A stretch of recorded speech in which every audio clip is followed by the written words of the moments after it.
Good morning sa ating mga ka-RSP at sa ating mga manonood. Nakita nyo naman sa ating likod, meron tayong dalawang modernized jeepney. Yan. Well, sa pagsisikap po ng ating kaibigan na si Ka Orlando Marquez ng ELTA, siya po ang ELTA President. Ngayong araw ay pag-uusapan po natin kung paano itong mga modernized jeepney ay makakatulong po sa ating mga kababayan, sa mga biyahero at gayon na rin po sa mga drivers para mas kumita ng mas malaki at mas maginhawang biyahe. Oo, tanungin natin magkano kayang pamasahe Oo. kapag sumakay dito sa air-conditioned na modernized jeep. Tawagin natin si Orlando Marquez, ang National President ng Liga ng Transportasyon at Kuya Lando, Operator good sa morning. Pilipinas. Orlando, good morning. Good morning, Sir Rodre. Good morning po. Morning. Ay, kwentuhan nyo nga kami tungkol dito sa dalawang modernized jeep na natin nasa likod. Alam nyo kung sabihin ko po sa inyo na itong modernized jeep na ito ay 2001 pa ito. Aba, matagal na. Hanggang ngayon 20 years plus na. nabigyan ng prangkisa after 2 years, kaya 23 years na po yan na pumapasada. Pero ganyan pa rin ang itsura, di ba? Oo. Pwede nating silipin sa loob. Pwede niyong Okay. tingnan kung Tingnan nga totoong natin. air condition yan o hindi. Okay. Buksan nga natin itong parang bas. Pamasahe. Yan ang pinakamababang pamasahe na air condition sa buong Pilipinas. Magkano pa masahe dito? Nung hindi pa nagtaas ng krudo, 13 pesos kagaya namin Aha. ang mga ordinaryong jeepney. Okay. Oh, dahil kasi yung aming rota sa Makati, pinasokan ng napakaraming bus.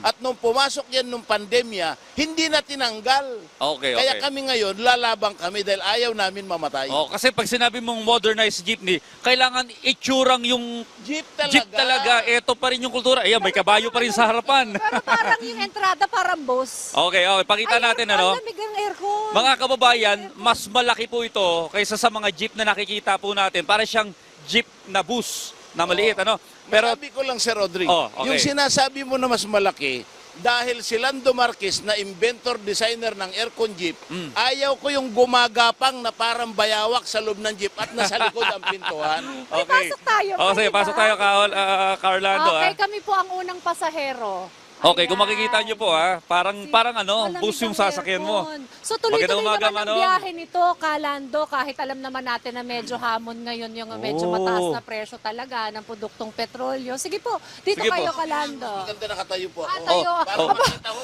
Makikita nyo po, yung Pwedeng height ni tayuan. mga nasa 5'5 si, 5'7 si Kalando.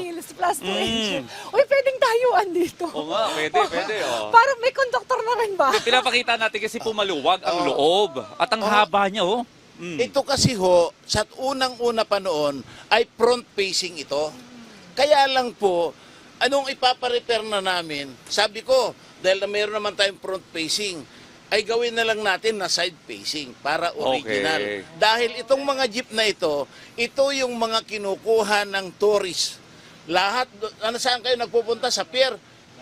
Ano man tawag doon sa mga barko? Ito yung kauna-unahan na bubble top ang tawag ko. Pero yung bago ko na dinala sa abroad at saka sa Makati, meron ako tumatakbo, flat na po ang loob. At meron na ditong mga paglalagyan ng mga baggage. Yun ang capacity nito. Ilan po ang kasya? Po ang capacity ngayon po ito, Ma'am Dayan. Upuan lang, Bali, 23. 23. 25 bakaloy. O, So, 25. ganun pa rin pag... Including driver. Okay, Kalando, ganun pa rin, kagaya ng traditional na jeepney, pag nagbayad, pasa-pasa pa rin. O, hindi. Dito pagpasok pa lang Oo, iba pa rin. O, Bayad na po dito.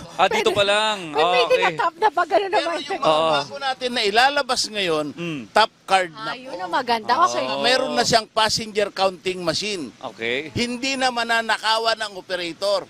Hindi na ako madadaya. Okay, may isa pang jeep sa labas. Silipin din natin yun. Okay, Saka okay. tingnan natin yung pagkakaiba.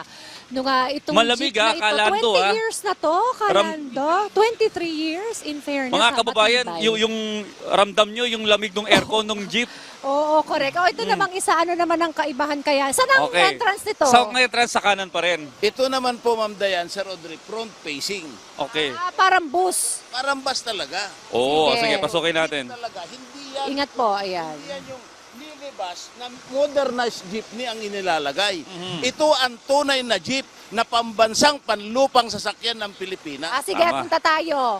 Ay, oh, di ba? Automatic ang pintuan. Hello Aba. po sa ating Kuya Driver. Anong pangalan ng ating Kuya Driver? Renz Louie po. Si Kuya Renz. Yun yung nakalagay sa harap. Okay, Kuya Ay, Renz, parang magandang gusto ka umaga lang ha. to. Oh, dito lang tayo sa harapan na yan. Front Dito facing tayo. ito. Ayan, sige. Ayan, dito ka sa Ang kabila. tawag natin dito, yung front facing. Yan. Okay. sige. Mga cars ha, mataas din, nakagaya ng isang jeep ha. Nakatayo din. Halos nasa 5'9 Yung bago din to. namin ngayon na mga bago na pinagawa ko ay talagang 6-footer na. Okay, kahit basketball player ka, at Oo, talagang makatayo. pwedeng maglakad sa loob, ano? Si Apple the Apps. Ganito ho yung kanyang jeep.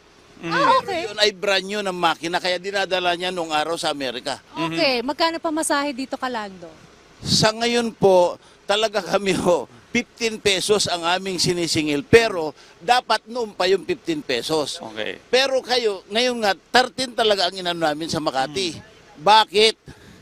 Yung ruta ng air condition na jeep sa Makati, pinasukan ng napakaraming bus na noong pandemya.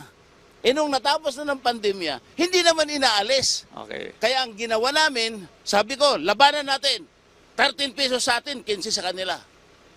Sa kanila ngayon, 20 na. Sa amin, 15. Oo, mas mababa pa rin. Laban pa rin. Okay. Pero ipagmalaki natin dapat ito dahil ito lang ang mukha ng Pilipino na tunay na dapat buhayin natin dahil ang industriya ng Pilipino na transportasyon sa ngayon naghihingalo na. Ayun na nga, bilang panghuli, para sa mga operator, bakit kailangan nila mag-invest sa ganitong klase ng modernized jeepney, Kalando? Alam niyo po, ang ating kakalsadahan dahil sa sobrang napaka-traffic, mamamatay na tayo sa usok. Dahil yung nakatingga ka sa kalsada, langhap mo lahat ng usok ng sasakyan. Kaya ako po ay umaapila sa ating mga operator dahil ang jeep natin po na binansagan ng pangalan na mayroong presidential decree noong 1974, idiniklara ng ating Pangulong Ferdinand Edralin Marcos na ang pambansang panlupang sasakyan ng Pilipinas, jeep. Kaya ako po miniminting ko yan dahil ayaw kong mawala ang mukha ng Pilipino na sana ang ating Pangulong Bongbong kung manunod man dito, kilala niya akong personal. Sana ho, Pangulo, buhayin mo ang industriya ng Pilipino sa larangan ng transportasyon dahil sayang yung 30 billion na ininvest natin sa ibang bansa na sila nakinabang na tayo po ay meron tayong sariling transport industry. Alam, Okay. curious ako sana may electric version nito. Kaya nga, okay. Ilalabas na natin. Yan, Oo. dyan tayo excited kasi Okay. syempre, di ba?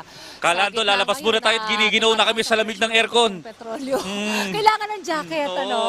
So, ayan, maraming salamat sa pagdala mo dito ng iyong mga modernized jeepney, Kalando. Muli nakapanayam natin Asahan sa ng Kalando. ating mga kababayan, Ma'am Dayan, Sir Audrey, ilalabas na natin ng bagong sasakyan na electric vehicle Yan, ng gusto LTAP natin. na kami po, kung papayagan kami at bigyan na kami ng permit ng LTFRB DOTR, mag-free ride po kami. Oy, Ayun, free libre ride, sa libre kal- na. Uy, salamat Kalando Marquez sa pagsama ulit sa amin dito sa National President. More power, Kalando. Thank you very much.